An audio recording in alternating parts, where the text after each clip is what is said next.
Hi, Jules. How are you? Hi there, Siddharth. Doing well, thanks. Good to chat with you. How are you doing on your side? I'm great. It's raining on my side, so guess it's good for the water. And you and your side? Oh, wow. Uh, it has been raining here very briefly, but it's clear now. It's a beautiful summer's day, actually. I'm very close to the ocean on the South Cape coast of Africa, and the weather here is fantastic. It's mild and light rain now and again, but today it's nice and sunny, and I can hear the waves breaking in the distance. Wow, man, that's beautiful. Okay. In general, I wanted to catch up on you on how's like life been for you, like before and after COVID in general. Yes, COVID has been quite life changing. It's a very good point. And before COVID, I have been living here on the garden route, which is one of the most beautiful, picturesque coastal holiday resorts in South Africa, in the South African continent, and on the south coast of Africa. And after growing up in Cape Town for up till about the age of 30 or so, I became very used to the seaside lifestyle, if you know what I mean. So I was never a great business entrepreneur or particularly driven towards business or working hard. I didn't ever spend much time in a 9 to 5 kind of existence.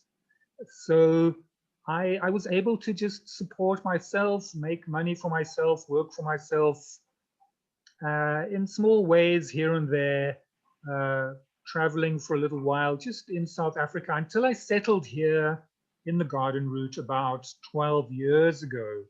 And I found a way to generate cash here fairly easily because I didn't have many overheads.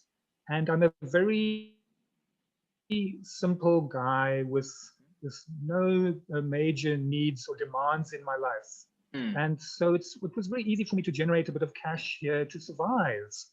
And so for 12 years, I had been collecting clients here who I offer the service to of home maintenance because I'm in a fairly well-to-do area here.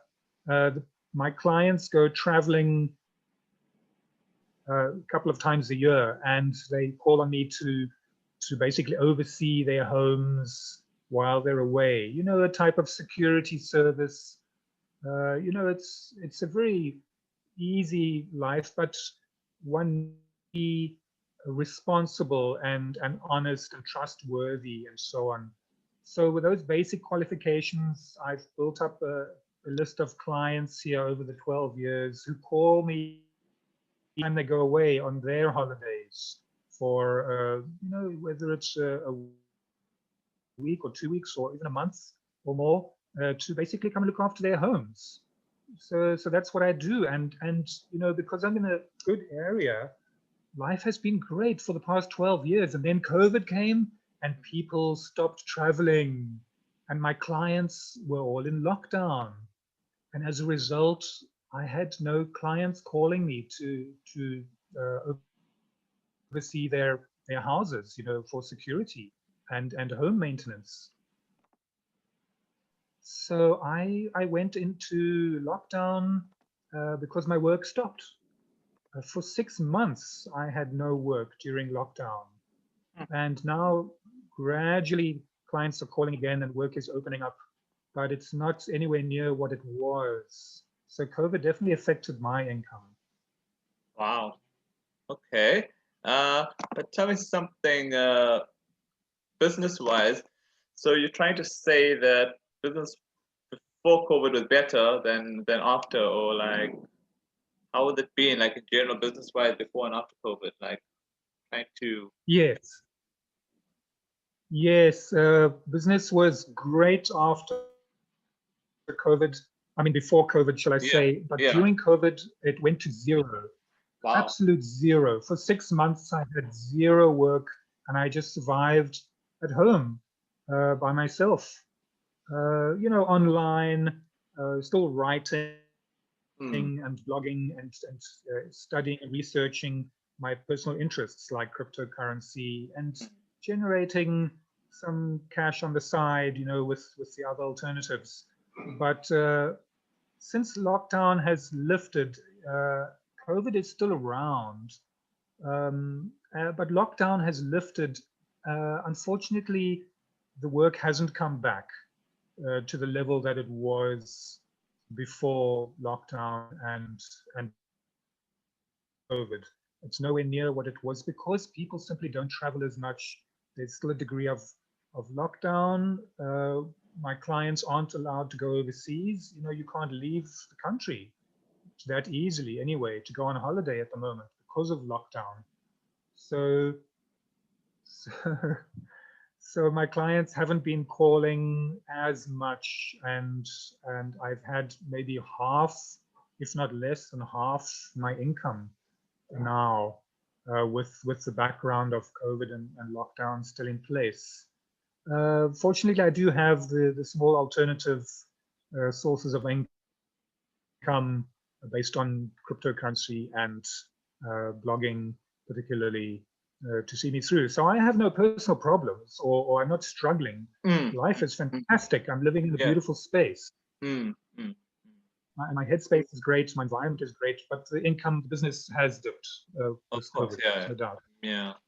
Okay. In general, out of curiosity, how did you like get into uptrend? Like, did someone introduce you, or you like stumble across it?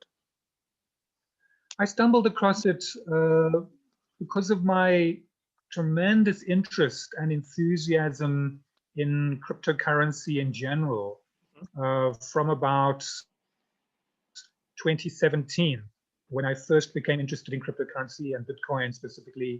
I was keen to explore any and every avenue of interest in the crypto space.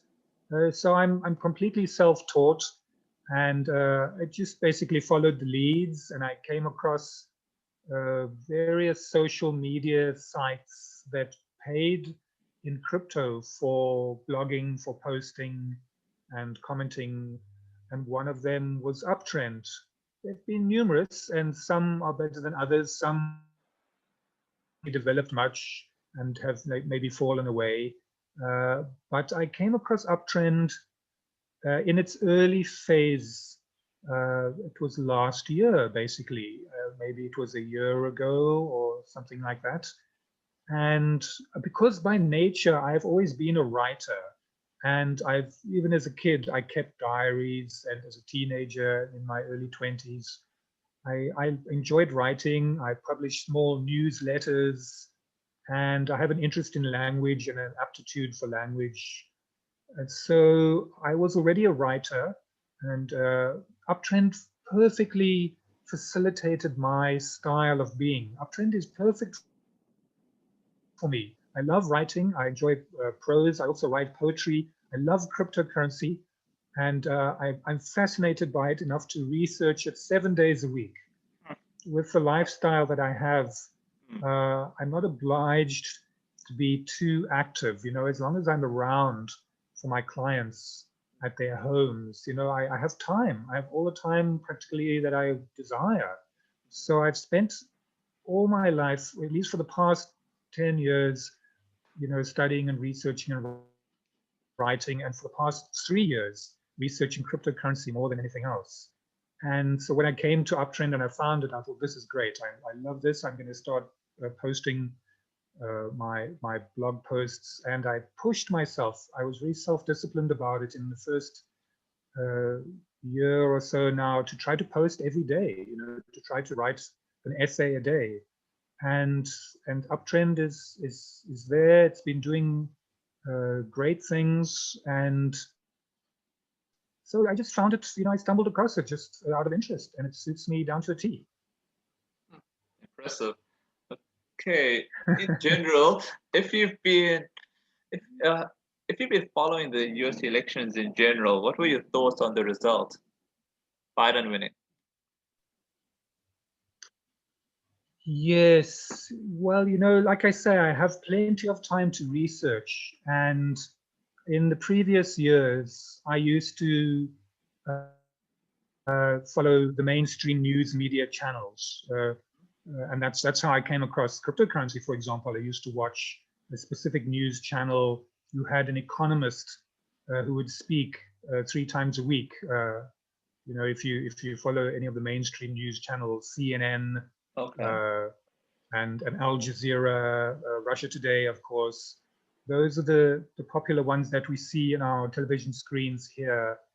And so by coming across Russia Today and following Max Kaiser and the Kaiser Report, he became my economics teacher and my economics guru, because I didn't study any economics or finance anywhere in my life. I'd never studied it until I found out 3 years ago about this concept called Bitcoin, and that's where I took my research.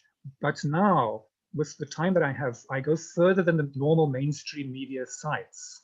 And so when I see on CNN the current news reports, Fox News, for example, which I have been following fairly closely Okay. uh, regarding the American election and the so-called win of President-elect Vice President Joe Biden. Now we're calling him President-elect. Yeah. And you may see certain narratives on CNN and Fox News and the mainstream media channels. Yeah. But if you look a little further to the alternative news channels, of which there are numerous on YouTube, you can find enough information there, you will see that this current election is highly contested, and calling Biden President-elect Biden is, in my opinion, and based on what I've seen on these alternative news channels, it's a bit early to call, and it's a bit presumptuous. And it Hmm. looks to me like the mainstream media is is touting a certain narrative, and it looks like the democratic narrative, it's almost as if they are the propaganda bullhorns or the mouthpiece for the Democratic Party. So I'm a bit skeptical about calling Biden president. I Interesting. really do not believe that this election is over. In fact, I know this election is not over in America. The Democrats have hijacked the mainstream media and are touting their own narrative, flouting the laws and the ethics, which require that they don't call the president, they don't announce the president. The media are supposed to simply report. They're supposed to do objective journalistic research Hmm. and report in an unbiased way. Hmm. Unfortunately, the mainstream is totally biased towards the Democratic Party. I see Fox News has changed their tune slightly and are now questioning it. But according to the other news sources I've researched, this election is not over, and Trump is not over either. And they're fighting this, if not in the main courts, specifically in the contested states in America. There's half a dozen contested states: Pennsylvania, Georgia, Michigan, and others, where tremendous amount of voter fraud, vote rigging, election rigging, tampering with the Dominion's election voting machines, and those contestations are currently in court. And Trump's lawyer, Rudy Giuliani, on the one hand, and his other lawyers that are assisting him, for example, a woman called Sidney Powell, amongst others, are fighting in the courts in America to contest this election and prove major degrees of fraud in the US presidential election. So I'm not an American. No, I have no vested interest in this. I'm just observing the media, Of course. and Yeah, I'm yeah, sitting on the sideline as an observer. And I'm not calling this over yet. I'm waiting. We've got some time. It must go through the courts, and yeah, we still have until the 15th of December for official judgments, and then we have yeah. until January for the actual inauguration. Wow. So Okay. it's not over yet. I'm not going Yeah. to call it for Biden or Trump. Of course. Of course. Fair enough. Um, Out of curiosity, I was um, what price do you think Bitcoin will end at the end of this year and for the years coming ahead? Well, I enjoy researching Bitcoin, and I taught myself technical analysis of Bitcoin prices. You know, and as I say, I never grew up with any economics training or business training or finance or anything like that. I studied English, literature, and drama, you know, and psychology. I also went into studying the Vedanta, the Sanskrit Vedic texts. I spent time training in a yoga ashram in Cape Town, my hometown, as well as in India, where I've spent up to a year doing rigorous training and study of the ancient Vedic texts. So that's my real background. It's more, you know, language, writing, and philosophy, and that kind of thing. So economics is very new to me. I'm no expert, but with my love of Bitcoin and my interest in it because it's revolutionary, it's progressive, it's a new technology, it solves many problems. Yes.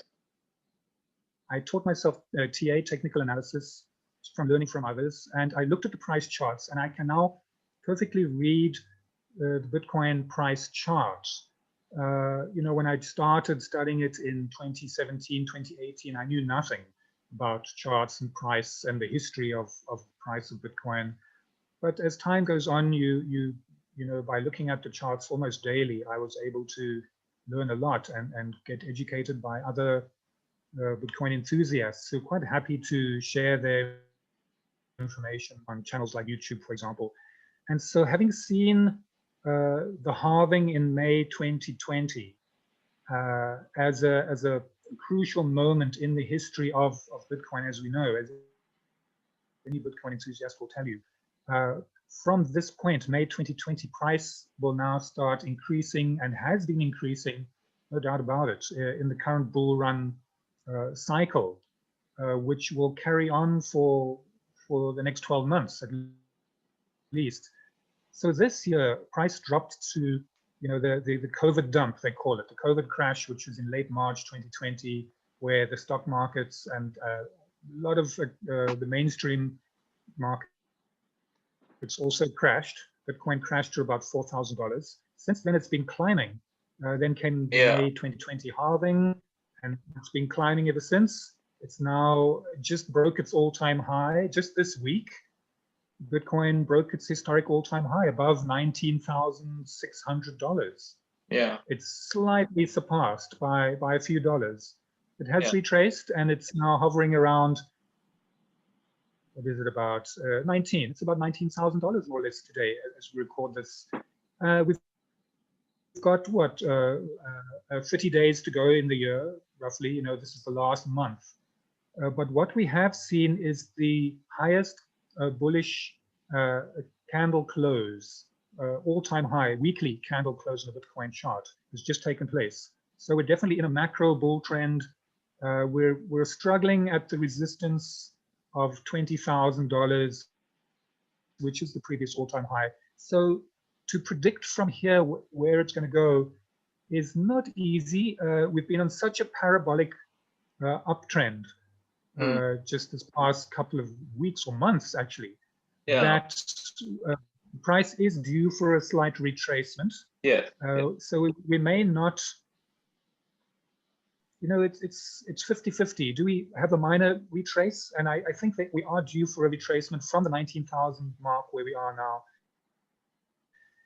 It could retrace to about 16,000. There's another level of support at around $12,500.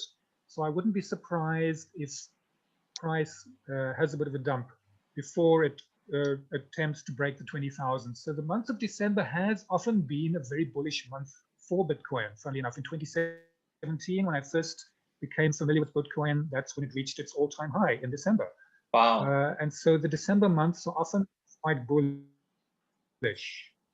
So there is a chance that we now carry on this bull trend and charge further beyond 20,000 and up to new all-time highs. Who knows, 25,000, 30,000. But I do believe there may be a slight correction still, down to say about $14,000, just say for example. So I wouldn't be surprised if there is a $5,000 retracement before we smash through. It may take several attempts before we really properly smash through the $20,000 mark and stay above it.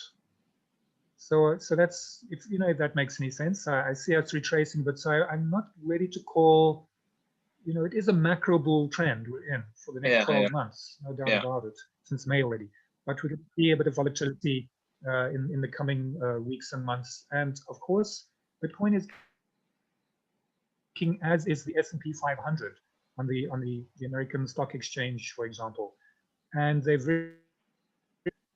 with the American uncertainty at the moment and the general economic global uncertainty, this looks like a potential Great Depression or at least another huge recession, much like the 2008 crash, global financial crash.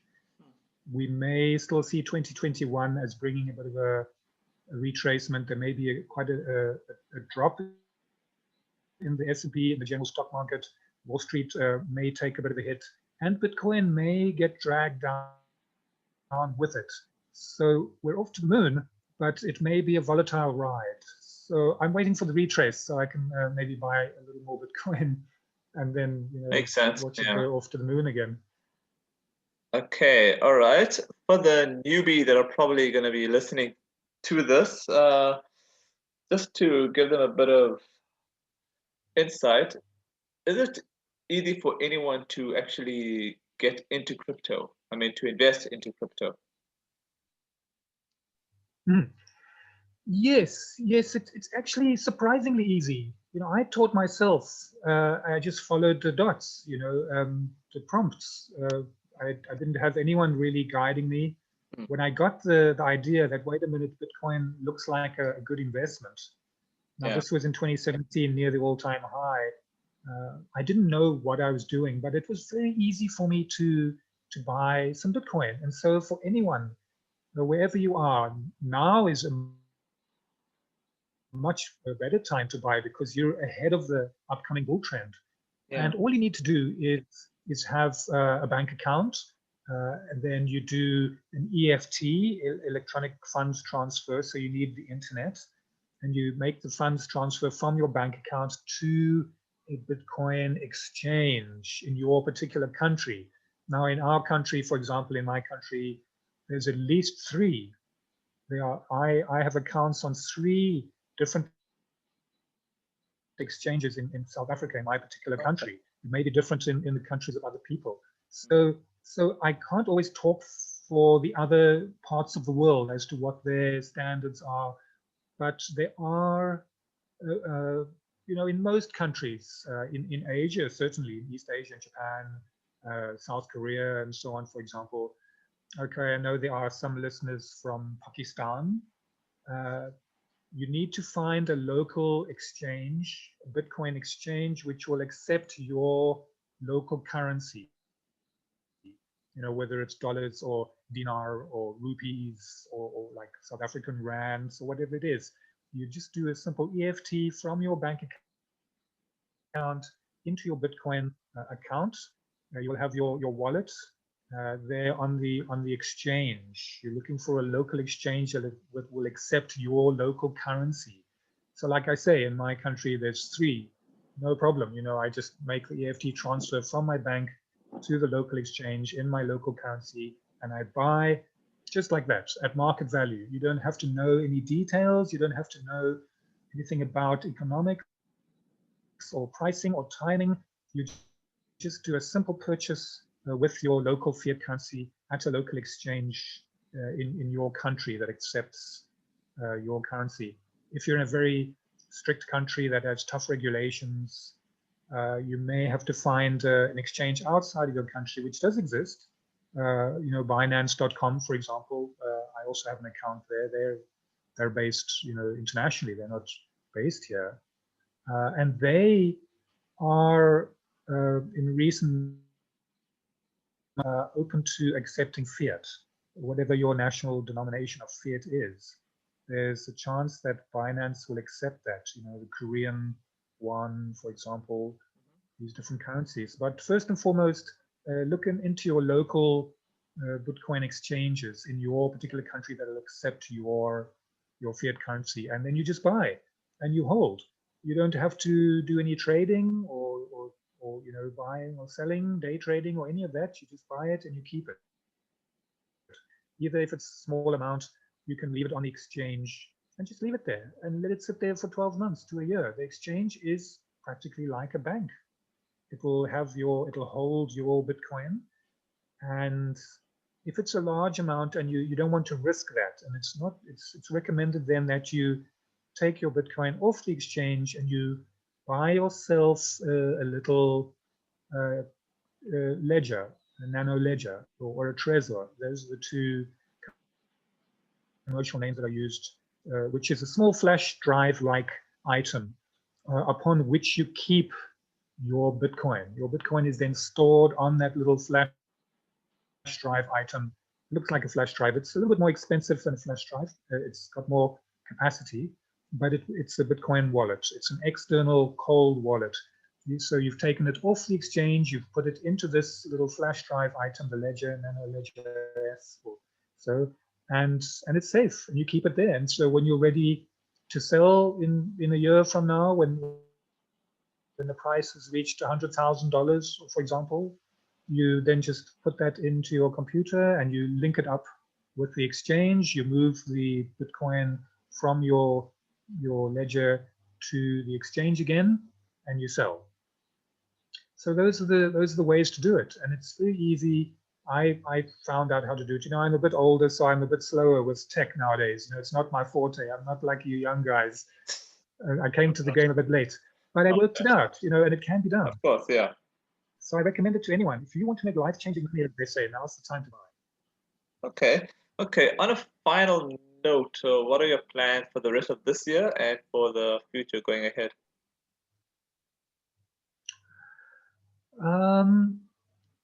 I'm going to carry on as I am. I'm very well situated, as I say. I'm in a beautiful environment here on the South Cape coast of Africa, where the weather is fantastic all year round.